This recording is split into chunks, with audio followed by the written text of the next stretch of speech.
What's up, everybody? Welcome back. I am Brian Jester, co-founder here at Occupy Fantasy, single game $1 million winner, and we're here with some NFL DFS picks and lineup advice for tonight's single game showdown slate: Thursday Night Football, FanDuel, DraftKings, New Orleans Saints, Dallas Cowboys. If you've been around, you know the drill. In these videos, we talk about low risk and high risk DFS lineup construction tips, injuries that impact the slate, and general tips to help get you to the top of your contest leaderboards. Before we get started, make sure you're subscribed to the channel, get notified when we go live, upload any new videos. Somehow, like less than 50% of our viewers aren't subscribed to the channel. We're doing a subscriber giveaway at 3K, so make sure you subscribe, get entered into that giveaway, and it helps you get notified when we post any new content. Give us that thumbs up if you like the showdown videos and want to see more. Any questions about the slate, as always, comment on the video below or hop in our Discord server. Much better way. You can talk with other members of the OccupyFantasy.com community. So let's get into it.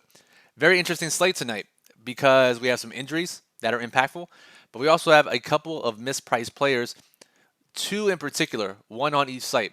And that changes how we're going to approach the slate and the type of contest that we should play and properly allocate our bankroll. So if we start on DraftKings, let's start with the injuries first. Taysom Hill is going to draw the start tonight at quarterback for the Saints. Been the backup all year. No matter who's the starter, he's been the backup. But we've seen his fantasy upside in the past when he's gotten significant work at the quarterback position. His rushing ability and his goal line work really boost his fantasy stock. So he has a high ceiling, could easily be the highest scorer on any slate where he is the starting quarterback. And we have that tonight. Also for the Saints, Alvin Kamara officially been ruled out this morning. He was trending doubtful last night, now officially out, which means Mark Ingram will return. He's back. He missed last week's game. He'll return to his full-time role, goal line, pass catching, heavy share of the running back work for Mark Ingram. And I guess DraftKings thought that Kamara was returning because if we keep scrolling, Mark Ingram is just $5,000. And that is the first mispricing of the slate. So $5K for a heavy starting running back, a heavy usage starting running back is a clear and obvious error and something we have to take advantage of. On the Dallas side, CeeDee Lamb is back from his concussion. Amari Cooper was on the COVID list, missed last week's game. It doesn't sound like he's 100% according to reports, but he's going to play. Should see a pretty normal role.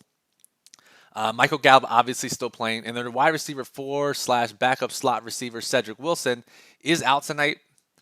$4,800. That opens up a couple of snaps behind the big three, maybe even more if Cooper isn't 100%. So it certainly impacts the slate. The other, I guess, news item workload issue we should talk about is Ezekiel Elliott. Conflicting reports. We have that he hurt his knee.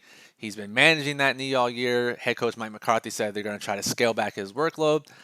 Owner Jerry Jones, who writes all the checks, said we're not going to do that. He's getting a full heavy workload on Thursday. Who knows? But we do know Zeke has been affected by that knee. There is a chance Tony Pollard takes more of the work tonight. Just something to keep in mind. Mostly that's a high-risk lineup thought process, so keep that in mind. All right, so let's start with low-risk contests, which is where a primary amount of your allocation should be tonight because we can easily make low-risk lineups using our preferred approach. If you watched our videos, you read our showdown guide, which if you haven't already, the link's in the description. Make sure you go read it. All kinds of data on showdown contests. We want to try to get 2 quarterbacks, 2 running backs to lock up all of the scoring on the slate. We answered this question in depth in Tuesday's $1 Million Mission, which is our weekly segment, our show here on YouTube, where we review my previous lineups from the previous week, talk about high-level NFL DFS strategy. And there was a question about maximizing projections and, should we be doing that? But we have to remember, we're playing a game here. We're not trying to score the most points. We're trying to win, which is a big difference. So in low-risk contests, where you only have to beat half the field, your goal isn't necessarily to maximize the number of points, median projections. Your goal is to get into that top half, and that's a game theory move. And by locking up all the scoring, that's a great way to get into the top half of your contest. So tonight, if we try to do that, let's captain Dak, who is the favored starting quarterback. We get Taysom Hill in there. Zeke, yes, the workload concerns, but still the goal line guy, still getting used in the passing game, still the lead back on the favorite offense. So we'll get him in there. And then, Mark Ingram, $5K. That's the big value. Now we have $34.50 left per player. We can make this work. Kickers, defenses, value plays, however we want to do it. If you're not thrilled with this, you can captain Ingram. Let's see what this looks like. If we captain Mark Ingram, because he's such a value, and then Dak, That's 5150, gives us a couple extra bucks. So a lot of different ways to play it. The key item here is to get these 4 guys into your low risk lineup. Now, the same concept applies on FanDuel. Ingram is a little underpriced there. Let's go over to FanDuel. A little underpriced, but that's not the glaring error here. And this is even more egregious than the DraftKings mispricing the Mark Ingram. All right, so we got Dak Prescott. We have Zeke. Ingram, 12K. I mean, maybe slightly underpriced for his starting role, right? Yeah, but where's Taysom? Yeah, let's keep scrolling. Yeah, Taysom, 7K. A starting quarterback on FanDuel is 7K. Now, we've seen this a couple times in the past. We've seen Case Keenum start. He was 5K. I think we've seen one other occurrence like this. It's just blatant mispricing. Don't try to get cute. Don't try to overthink it. Play Taysom in pretty much every lineup you play tonight. Unless we get some report that he's not fully healthy, won't play all the game. Even then, 7K. I mean, he's competing with guys like Ty Montgomery and Jawan Johnson and Nick Vannett and Noah Brown. Like, he's going to outscore these guys 99% of the time. It's not worth it. Play Taysom Hill. Now we have $10,500 for the last spot in our low-risk lineup, which is insane. We never get that much. Normally we're playing a value play. Start your low-risk lineup this way. You'll make it work. Again, we don't get it this easy pretty much ever. So get into it. Play some low-risk contests tonight. I'm even considering playing some low-risk contests tonight because as we've seen, if you've played low-risk contests before, especially on FanDuel, you'll see some wild lineups in head-to-heads, small field, 50-50s, double-ups, people giving away money. And they're not going to play this for whatever reason. So go play it and try to up your bankroll for upcoming showdown slates. All right, so let's go back over to DraftKings. And let's talk about high-risk contests, right? Leagues, GPP, satellites. And so the key things we have to think about here are, one, what do we do with Mark Ingram, who's going to be incredibly popular? I mean, we're talking 50, 60% plus in high-risk contests. Now, he's a great value, 5K, and he likely ends up in the optimal lineup. But one way to get different is to not play a 60% plus player and the fact that he is playing with Taysom Hill and not Trevor Siemian is actually a pretty big that gives a greater chance that he doesn't make the optimal lineup. Taysom steals touchdowns. Taysom notoriously hasn't checked the ball down like other New Orleans quarterbacks when he's been on the field. There's a chance Ingram doesn't get a bunch of catches. There's a chance Taysom vultures him at the goal line, which means there is a decent chance that Ingram doesn't end up in the optimal lineup. So for large field contests, that's one way. Automatically, now you're only competing with 30, 40% of the field. Certainly one way to do it.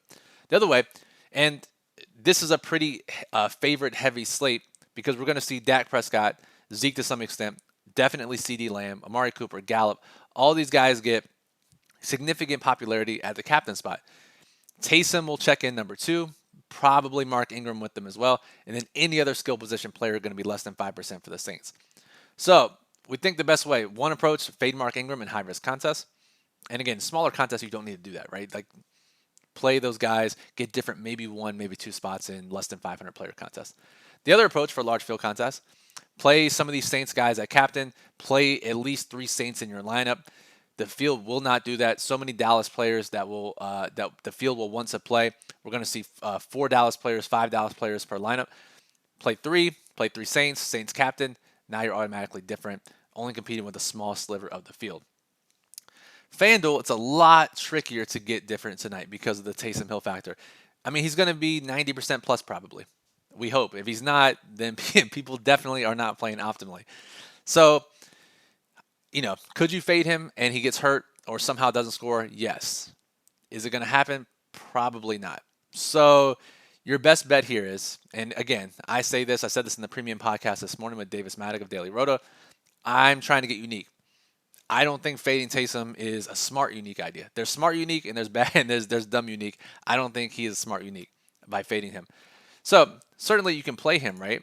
And 90% of their lineups, not Siemian. Let's get Taysom Hill in there. Probably 75% of lineups start this way. 15, maybe 10 to 15%, maybe slightly more, are going to start this way with Taysom Hill at captain, or MVP, sorry.